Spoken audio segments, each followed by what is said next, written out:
believing in his resounding victory. These people had already planned to hire Wendell as the face of their stores, boosting his fame to its zenith and garnering unconditional adoration. But as he was still grappling with the situation, Raoul overwhelmed him with a series of rapid attacks. Despite being a great sorcerer, Wendell had to remember who the real hero was. Waiting for Wendell to regain his confidence and composure, he then unleashed a magical attack, hurling fiery flames towards Raoul.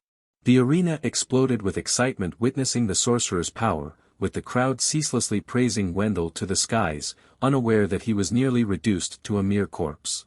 Raoul emerged unscathed from the hellfire Wendell had conjured, leaving Wendell in disbelief, as he had focused all his power into the attack.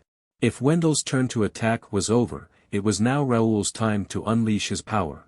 He cast a dark spell to drain all of Wendell's mana towards himself, surprisingly depleting it quickly. This was unexpected for a sorcerer of Wendell's caliber, who was revered and celebrated. Seeing Wendell unable to wield his power left the audience confused and unsure of what was happening below. They couldn't believe that he was incapable, thinking he was just concealing his true strength. Everyone knew Wendell was the strongest in the kingdom, having defeated the Demon King himself. However, valuing his honor, Wendell quickly clarified to the audience that he was just yet to make his move. Unfortunately, Wendell's words only served to work against him as Raoul had no intention of holding back. In agony, Wendell pleaded with Raoul, claiming he had never harmed any of the enslaved demons. But the blood-for-blood law was merely a psychological trap Raoul had set for Wendell. The first thing Raoul did was to help Wendell out of his clothes at that moment.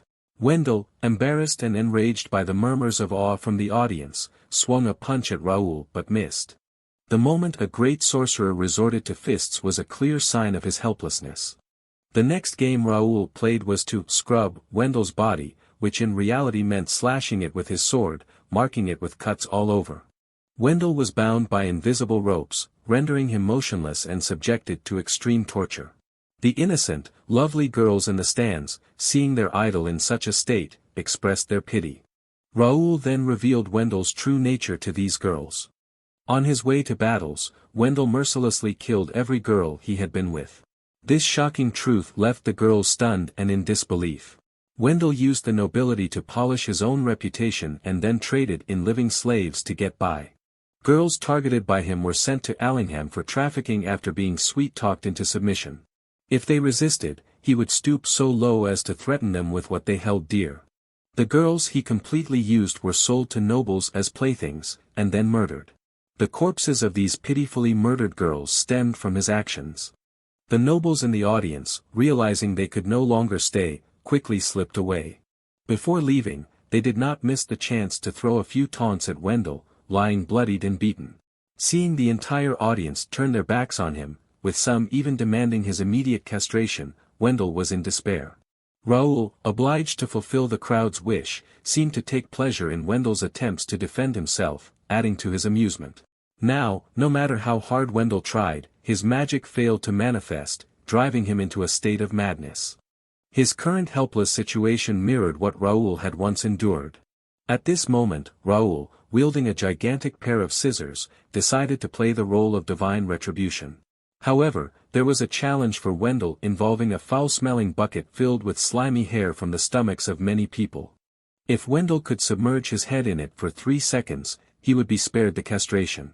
Yet, upon dipping his head, Wendell couldn't bear it and quickly pulled back. As a result, while his head was in the bucket, blood gushed from his lower body like a fountain. The great sorcerer of the kingdom of Curse finally received the punishment he deserved. But suddenly, Wendell resurrected, standing in the arena as if what had just happened was a dream. Raoul cheerfully inquired how his friend felt about his recent death experience. Wendell, still in disbelief, struggled to comprehend the pain he had just endured. Raoul, with glee, pulled out a book, the first page of which depicted Wendell's death with blood spurting out. However, Raoul was not one to let Wendell off so easily and prepared for the next act. Raoul had specially summoned priests from the church to serve Wendell. Seeing Wendell's horrified, blood-drained face, Raoul couldn't help but laugh. He reassured Wendell to relax and enjoy, as many more entertaining acts awaited him. Raoul pushed Wendell towards the priests, who were eagerly waiting like dogs for a tasty bone. Four priests, armed with spiked clubs, were eager to brutalize Wendell in a manner too gruesome to imagine, reflecting the cruelty Wendell himself had once inflicted on the unfortunate Claire. She had been abused while pregnant and used by Wendell for his amusement with Raoul. Raoul must have felt deep hatred and satisfaction hearing Wendell's screams, which also instilled fear in Taylor, witnessing Raoul's near loss of control. But all that Raoul did was create an illusion for Wendell to endure. He wanted to fill the book with various forms of torture that he had inflicted on Wendell. Wendell deserved to experience these torments, and Raoul took great pleasure in seeing him pay the price. However, soon after, Wendell was brought back from the dead, to the utter astonishment of Taylor. Raoul described this magic as an illusion within an illusion, trapping the victim in an unbearable scenario, forcing them to surrender. Wendell painfully endured more relentless punishments from Raoul. One such game involved dart throwing, where Wendell became the target for Raoul to throw 100 darts at. Once Wendell was battered and bruised, he was resurrected again to start a new game. The book in Taylor's hands grew thicker as more and more punishments were recorded. For Raoul, only after Wendell had endured 1,000 punishments before dying would he be allowed to die seriously. But suddenly, Wendell regained his composure and decided to confront Raoul once more. He was delighted to have escaped the illusion within an illusion using his own strength. Wendell rejoiced at escaping the painful cycle of death without reaching the 1,000th time as Raoul had stated. Taylor was anxious and puzzled, not understanding how Wendell could have escaped the remaining magic. Raoul, however, remained calm, knowing exactly what he was doing. Moments later, Wendell collapsed in pain, having made the biggest mistake. He thought he had escaped the illusion, but that belief was the most terrifying illusion of all. Wendell naively believed he could escape after 1,000 deaths. Raoul laughed heartily, while Taylor still couldn't quite grasp what was happening. It turned out that Raoul had always adhered to the principle of blood for blood, using deception to torture Wendell. The question arose why Raoul would resort to lies when he had the power to openly torture Wendell. But for Raoul, there was no fun in simply killing Wendell too many times. The slightest hope of escape prevents a person from falling into utter despair. Raoul's actions were driven by a desire for retribution against Wendell, who had deceived him repeatedly since childhood. He wanted Wendell to endure the most agonizing punishments slowly and gradually. By the 74th iteration, Wendell was crawling on the ground, unable to stand, longing for a quick release. His abdomen swelled and burst, giving birth to a monstrous entity. Taylor, holding the book, marveled at the horrific and unbelievable deaths. Raoul was pleased to see Wendell clinging to the last shred of hope that he would be released after 1,000 torments. Raoul had once clung to such hope, only to realize later that it was a fool's errand. Taylor stood by, watching the death count rise, filled with fear. If a great sorcerer like Wendell was brought to his knees, how could she possibly cope? The count had exceeded 2,000, with no sign of stopping, driving Wendell to madness. He knew he was deceived but could do nothing but accept it. This time, Wendell's torment was a revisit to his childhood, a time before he knew Raoul. As he was bullied by other children, Raoul had come to his rescue. Wendell's regret came too late, leaving him powerless and witnessing his own downfall. This was the price for what he had done to the person he once considered a friend. Seeing Wendell's desiccated corpse brought a satisfied smile to Raoul's face, finally releasing him from the burden of Wendell's betrayal. Raoul decided to take Wendell's body to what he considered a laboratory, to indulge in his own pleasures. The enslaved children in the stands, discontented, wanted Raoul to leave Wendell to them. They intended to teach him about respect and worldly hell. However, their revenge was directed more towards Allingham than Wendell. They had to remember that without Raoul, they were powerless. Eventually, they accepted their new, freer lives with joy. Everyone agreed to meet in the Grand Hall to bid farewell to the demonic slaves being taken away. However, in a sudden twist, Taylor turned against Raoul, holding a knife to his throat, intending to end the hero's life. From the beginning, she had never considered Raoul an ally, let alone a comrade in arms. Indeed, the children were freed and Allingham was killed, but Taylor was not content to let Raoul live on. In a split second, she replaced Wendell's position, lying motionless on Raoul's back. Yet, she found herself surprisingly in Raoul's arms a moment later. The knife pressed against her throat served as a reminder not to betray others, especially not Raoul. He had anticipated this, so there was no surprise for him, only for Taylor. Her intentions weren't malevolent. If they were, she would have acted long ago. Raoul noticed that she was just an ordinary country girl, nothing remarkable. If he removed her rustic appearance, she would be a person with two illusions. This intrigued Raoul, as he finally found someone compatible with him. Faced with the choice between being unmasked by Raoul or shedding her disguise herself, Taylor chose to reveal her true identity. Transforming before Raoul's eyes, she turned out to be the sister of the Demon King defeated by Raoul, Theodora. She looked quite different from Taylor, surprising Raoul a bit, but she was indeed the real enemy. Their direct meeting, Raoul and Theodora, was finally happening. Raoul couldn't help but compliment Theodora's beauty and engaged her in conversation. To exact revenge, one must prepare meticulously, and Theodora's actions had instilled fear. She came to avenge her sister and vowed to take Raoul's life. But reality differed from dreams, and her repeated stabbings hit only an illusionary shadow created by Raoul. On regaining her senses, she saw Wendell's corpse, while Raoul stood unscathed nearby, speaking eloquently. Despite her failure, Theodora's magical baiting technique was impressive. A second later, Theodora had Raoul's neck clamped between her thighs, a dagger in her hand. As she moved to stab Raoul's neck, he unexpectedly caught the dagger with his mouth. Then, a rope tightly bound Theodora against the wall, rendering her struggles futile. Raoul thought she should learn to use her brain more than her physical abilities. The idea of using a tiny dagger to assassinate Raoul was indeed ludicrous. He could easily crush Theodora given her weak strength and ineffective magic. However, Raoul admired her vengeful mindset and decided to offer a deal. In his hand, he held the key to Allingham's treasure vault, which could provide Theodora and the other slaves with a lifetime of sustenance. She could either take the key and leave or choose to futilely attempt to kill him again. Cornered and despite being untied, Theodora felt trapped and uncomfortable. Her eyes filled with the same hatred Raoul had once harbored. Raoul's empathy grew, and he soothed her with a gentle gaze.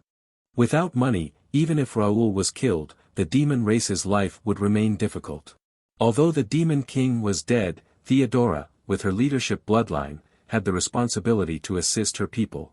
Theodora recalled the teachings of her predecessors and, hearing Raoul's words, finally relieved herself of her burdens. She had already sacrificed a lot for the liberation of her race. Agreeing to a handshake with the hated enemy for the sake of revenge was a heroic act. However, Raoul was unaware of what had happened to the young Taylor, initially thinking Theodora had harmed her. It was all to avenge Taylor, who had saved Theodora in the past. Taylor's family was nearly destroyed after receiving a box containing her father's body. Neighbors helped, thinking her father died from a horse accident, unaware of the truth. To protect her daughter, Taylor's mother chose to hide the truth, not wanting to involve anyone, especially Taylor. A week after the funeral, Taylor's mother revealed the truth about her father's death. He died freeing enslaved demons at his workplace and took them to a doctor in the capital. Unfortunately, he was caught, and now his wife wanted to complete his last wish with Taylor. Taylor, with her transformation ability, would meet a girl with a secret door knock code of 5 taps. The demon Taylor's father saved was Theodora, sitting here now. Taylor's enthusiasm gradually bridged the gap between her and Theodora, despite initial hostility. Taylor's daily conversations with Theodora eventually became a habit. After Theodora learned about Taylor's father's fate from the doctor, she understood her mistake and apologized to Taylor for the loss her family suffered because of her. Their relationship grew closer as they shared their current needs and future plans. The long-awaited day for Taylor and her mother to travel to the capital to seek justice finally arrived. Taylor's mother informed her that the great sorcerer Wendell had agreed to meet them and introduce them to the kingdom's best lawyer. This news was incredibly significant and wonderful for them. However, after Taylor's mother and sister left, Taylor remained unaware that they were just illusions created by Allingham's men to deceive her. Theodora, uneasy about Taylor traveling alone, decided to accompany her despite the doctor's warnings. Theodora was touched by Taylor's lack of resentment and her ability to bring joy, despite having lost her loved ones because of Theodora. Taylor was like an angel who had saved Theodora's soul and body from human torture. Determined to protect Taylor's smile, Theodora vowed to guard it until her last breath. Taylor excitedly shared the news of their journey with Theodora, and they set off together. Unaware of the deceit and suffering that awaited them in the future, the two enthusiastic youngsters had to traverse a large forest to reach a safe haven for the night. They hoped to find safety there, free from worry. On their way, they unfortunately encountered two soldiers of Allingham. Although Taylor and her mother had suspected they were being followed, they didn't expect such a degree of surveillance. Theodora suggested hiding and then taking a different route to the shelter, but it would take a whole day and be perilously dark. Taylor volunteered to create a diversion, allowing Theodora to escape. However, Theodora, wanting to make up for Taylor's past sufferings, insisted on protecting her. Taylor broke down, recalling the moment her father bid her farewell on that fateful night. Their journey, filled with challenges and emotions, highlighted the deep bond and shared resolve between Taylor and Theodora. Taylor wondered if her father would have been less tormented if she hadn't asked him to come back to her. Theodora comforted Taylor, embracing her and gently soothing her pain. Despite everything, Taylor always smiled and treated Theodora kindly with everything she had. They promised each other to reunite safely and keep themselves protected at all costs. Then, Theodora left to mislead Allingham's men, allowing Taylor to reach the cabin where her mother and sister awaited her. Eager for the reunion, Taylor was greeted by Wendell at the cabin with a warm smile. Trusting him, she entered the ominous cabin, only to feel a surge of fear when she touched the blood-stained doorknob. Allingham thanked Wendell for dealing with the family of the unfortunate accountant he had brutally murdered. Theodora, after losing Allingham's men, returned to the cabin only to find a tragic scene: Taylor's mother and sister gruesomely killed and Taylor unable to close her eyes in death. Remembering her promise to Taylor, Theodora wept bitterly, holding Taylor's body. She swore to avenge all involved in this atrocity. Questioning her purpose, Theodora wondered why she still wanted to kill Raoul. He had helped her avenge with all his heart, surely bringing her immense satisfaction. Raoul offered her the key to Allingham's treasure vault. As the sister of the Demon King, Theodora had been overlooked, but now she had the opportunity to assert her status. Raoul, having other matters to attend to, gave her only 3 seconds to decide. Finally, swallowing her tears, Theodora accepted the key from Raoul, a decision that pleased him as he left happily. 2 months later, in the kingdom of Kurs, a large crowd gathered at the church for the trial of Christiana, known as a holy woman but with a corrupt and tainted soul. She showed no fear, smiling confidently and more lavishly made up than ever, ready to face her judgment day. Raoul returned to the capital, reuniting with the king in a joyful manner, akin to two close friends meeting after a long separation. He recounted everything he had done with those demons to the king, who couldn't hide his fascination in his eyes. The demon tribe had also been incinerated by Raoul, along with their trading camp, as in the end, they were also his enemies. Raoul reasoned that if they ever remembered how he had killed their king and sought revenge, it would be justified.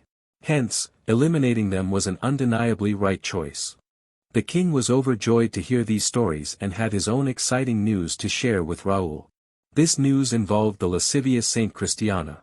Raoul had already heard about it. The news had spread remarkably fast. She had been arrested for using her dark magic to charm the princess in the square that day. Since then, the public had been relentlessly cursing her, viewing her as nothing less than a demon incarnate. Due to the overwhelming public pressure, her trial had to be moved up earlier than planned. However, before the trial, the king had used some special methods to hear her true feelings. She had merged with the lasciviousness of a monstrous and hideous demon. The friction of their bodies made her so unbearably hot that she had to release the demon inside her. But at that very moment, the holy magic was activated, and she easily killed the monster. Indeed, the holy magic was terrifying, making everyone wary. There were many reasons for the king to also eliminate Raoul right then, but he chose not to do so. Raoul jokingly brought up Victoria, infuriating the king as she was a stain on his life. Angrily, the king ordered Raoul to quickly go see Victoria before her execution. Raoul left for the dungeon where the beautiful Saint Christiana was being held, awaiting her trial. The king smiled in satisfaction, feeling that Raoul was indeed a valuable pawn. But he was unaware that Raoul had seen through all his inner calculations. Christiana was locked in the dungeon, naked, bestowing her blessings upon the men with her utterly lascivious body. Raoul could only shake his head in dismay,